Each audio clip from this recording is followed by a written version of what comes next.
They know who we are. You don't know who you are. You don't realize who you are. Could you listen to what I'm saying, please? And I'm begging you out of love. And I have no shame to beg you.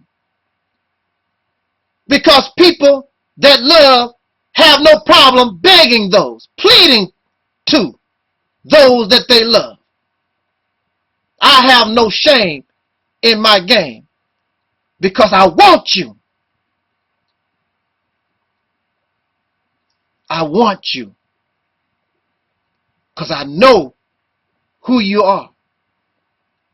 And I want you to know and realize, while the black man and woman in America, those of us who call ourselves African Americans, there is so much hatred for you. And while we are the targets of ridicule and mockery and degradation, it's always us. Special laws. People make special laws just to keep us down. There are television shows and radio programs just to make mockery and degrade us. We are always the target. There has to be a reason. It is possible that those of you who are living the gang life, that you are being set up. Because, again, I don't see the proof, and nobody in none of these gangs are taking responsibility. There is no talk between the gangs to say who did what. It is possible that the city of Chicago or either the United States government itself have sent in agents, paid Negroes, to cause problems, to even murder, in order to create a certain condition so that they can justify killing you brothers and sisters wholesale, throw you in prison and throw away the key,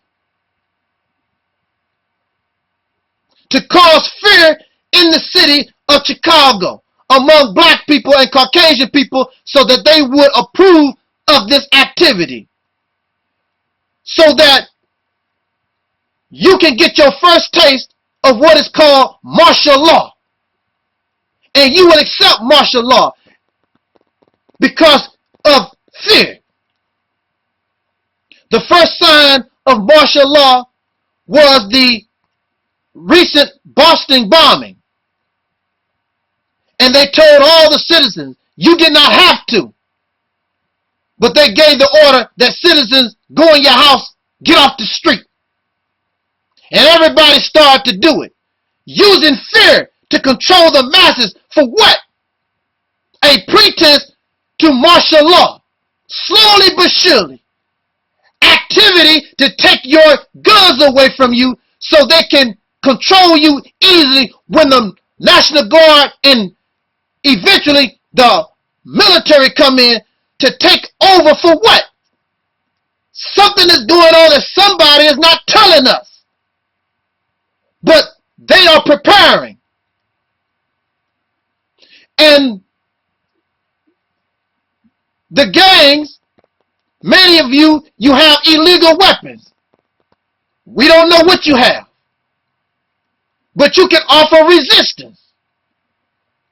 So we want the people to have least resistance as possible when a certain move is made. What is going on? Somebody is doing something and we don't know. What is going on here?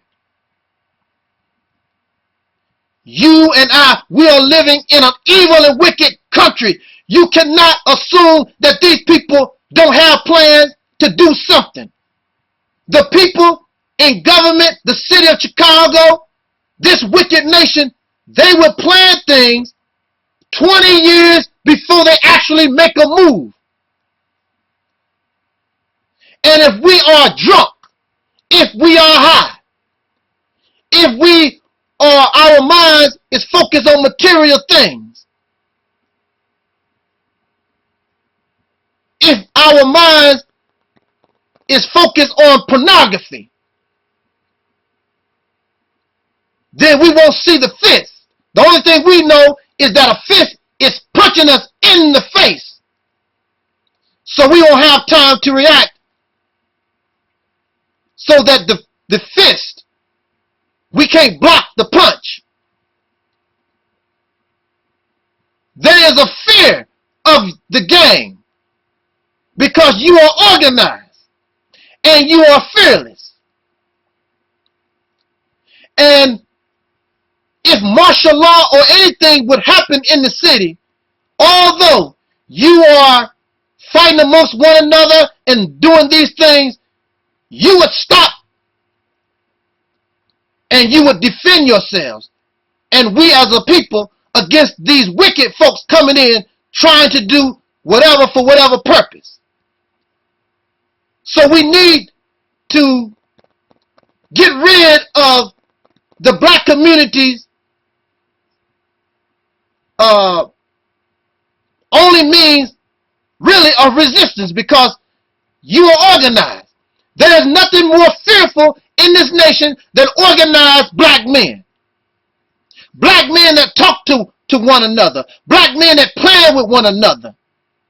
During slavery, they made sure that slaves would not gather among one another to share information, to share ideas. It continues to this day. Even on something like YouTube, they do not like black people speaking to one another, sharing ideas, sharing information, sharing resources, coming together as a unit. Now, you don't see too much black unity, but I can guarantee you, when the enemy is very clear, and we are being murdered, we are being terrorized outright by enemy, and they are targeting us, you have no choice but to come together to defend yourself or perish, or you become a victim of a new Holocaust. At this time, there is misdirected energy in the game. You are turning on yourselves. But the fear and the plan right now, what will happen when the gangs, the black gang members, men and women in these gangs, when you awaken your mind and realize who the real enemy is, when you realize that you have the responsibility to defend and liberate a people. So there will never be like we saw during the civil rights movement, that the Ku Klux Klan or even the government can come to us and murder us, and the only thing we're going to do is lay down and let them kill us and let them murder us and beat us and whatever, and there be no response, there be no retaliation. No more being docile. Y'all not even interested in being docile. If you punch me in my face, I'm going to punch you back. You can kill me if you want. And that is what they fear. You have a fearless attitude. You don't care. You don't give a damn. You don't fear for your life. You have a Nat Turner attitude. But your energy is directed toward yourself. There is a need to get rid of organized black men. They call you criminals, call you savages and thugs and all this other stuff. But in fact, the reality is, you are a soldier and you are a warrior in the making. And when the right voice speaks, and when the right conditions happen, you'll be right there. This is something that they fear. But right now, you are in a condition. Whereas, again, you are turning on yourself instead of the real enemy. There are those who speak against the gangs. There are excuse me, tongue-tied. There are those who call black men and women living the gang life savages and thugs and all this other crap.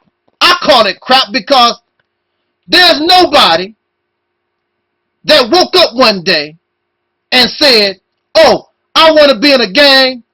I want to steal for a living. I want to lie for a living. I want to murder for a living. There's nobody that is born in their childhood, or nobody wants to do that. Something has happened. Some of us don't get love in our homes. Some of us are raised in poverty. Some of us, we feel abandoned. But when we join a gang, it gives us a sense of family. And this family protects us.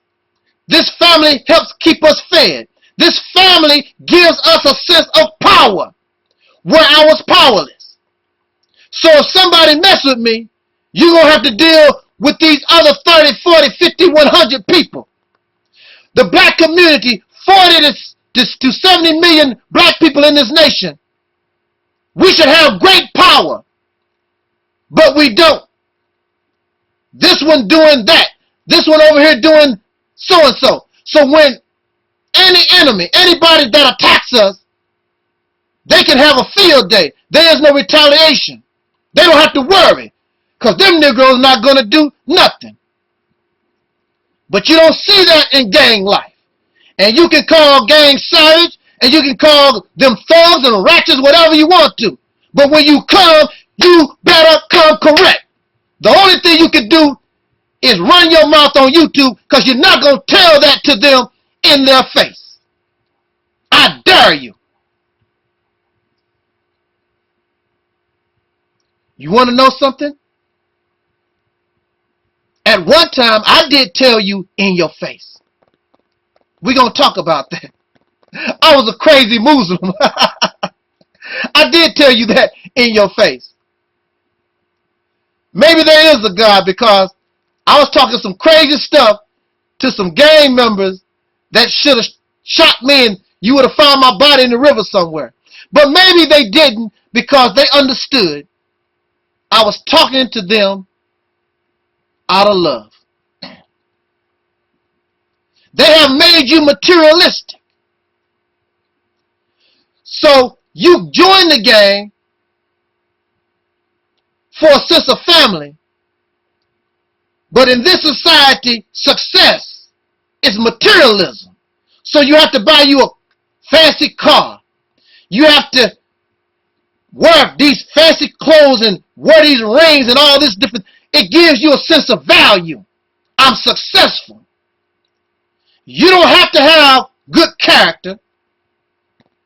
You don't have to be a nice person. You don't have to be a righteous person to be successful. You can be void of all these things. Just have some money in your pocket, and that's success. In this society, in this world, they make you believe that having physical things make you happy.